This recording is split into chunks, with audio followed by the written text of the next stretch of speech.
My wife left home about a year or so back. Left me at home by myself at night, and for 5 straight nights at TV, I was ready to scream. Well, I called up a beer drinking buddy of mine. I said, Bill, I ain't having a real good time. He said, why don't we go wrestling matches? We let off a little steam. Well, I'd never seen the matches before. Then Will reached that arena door. The crowd was already backed up plumb out the street. Yet people were pushing and shoving like ghetto. Just getting in line was a heck of a battle. We finally got in, got ringside seats. We were both a program as it passed through the door when the section D, seats 3 and 4. About that time, the announcer stepped in the ring. He said tonight's the greatest card ever been signed. With a tag team match, it'll blow your mind. He lowered the lights, the crowd began to scream. He introduced the Spider from parts unknown with his trusted partner, the Blue Cyclone. They was taking on a team that never had been beat. The ref checked them over and the roofs were red and somebody hollered, Spider's got a chain. Then in comes the fortune with his manager, Sneaky Pete. Well, it rang the bell and all hell broke loose. My legs were shaking like a rubber goose. I ain't never seen nothing like this, not even in the war. The cyclone put the vulture in an airplane spin and the body slamming, then it did it again. I swear I'd say how a boy could take much more. There's a little old lady right next to me. She was 83. She raised more sand than man I've seen. She screamed, she cussed in the cyclone's face, and they carried her out like a basket case. The police came from the circle around the ring. Well, it was right about then, in the thick of things, my buddy Bill threw a chair in the ring. That's why I knew we'd better be headed for the wall. Well, I saw the cyclone looking at us. He's rubbing his head, starting to cuss. I knew if he called, he'd break Bill's neck for sure. Well, where we parked wasn't too far. Bill ran so fast he beat me to the car. Locked the doors wasn't about letting anybody in. Well, I turned around and the cyclone was there and said, hey, punk, you forgot your chair. And by the look at his eyes, I knew this was the end. I screamed, watch it, pal. I run a school where I teach karate and jiu-jitsu. Before I could finish, he gave my teeth a rake. And then he jumped up real high in the air, both feet caught me flying mare. Now tell me then how that ration's fake. Well, that body slammed me 2 or 3 times, put his arms around me from behind, power drive me right there in the hard concrete. Broke both my arms, 3 of my ribs. It's the closest I ever come from being killed. Last thing I remember before he put me to sleep.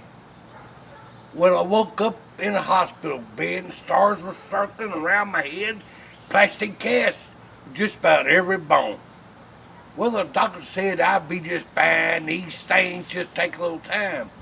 3 weeks later, he let me go back home. Well, I laid in bed 3 weeks just thinking that I believe I could have took it if I hadn't been drinking. Because the next time we meet, I won't be on no bags. Because I ain't been the same since I had that fight. And I see the cycle in my dreams at night. I'll never be satisfied till I get revenge. Well, the first thing my wife said I got home was, you better leave the cyclone alone. She said I might not be so lucky next time. I said, I beg your pardon, ma'am, but it wasn't you that got body slammed.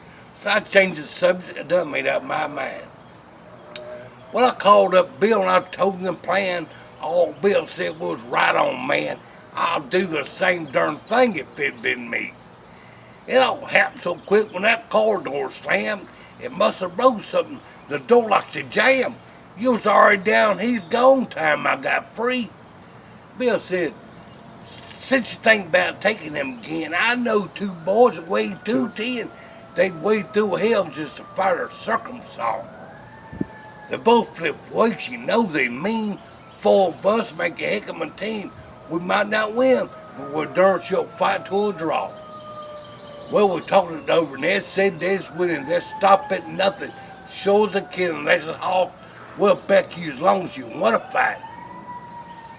Well, I checked around in a few of the bars, and I found out where the rest of the stars they hung out after the matches every Wednesday night.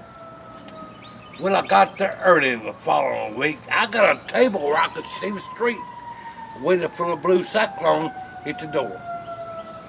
After a while, he finally appeared. He sat down at the bar. He ordered a beer.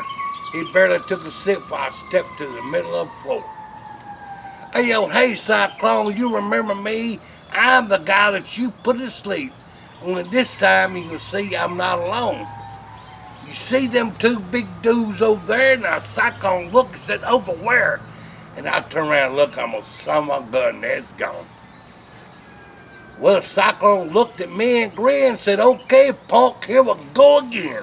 Seems to me that some guys never learn.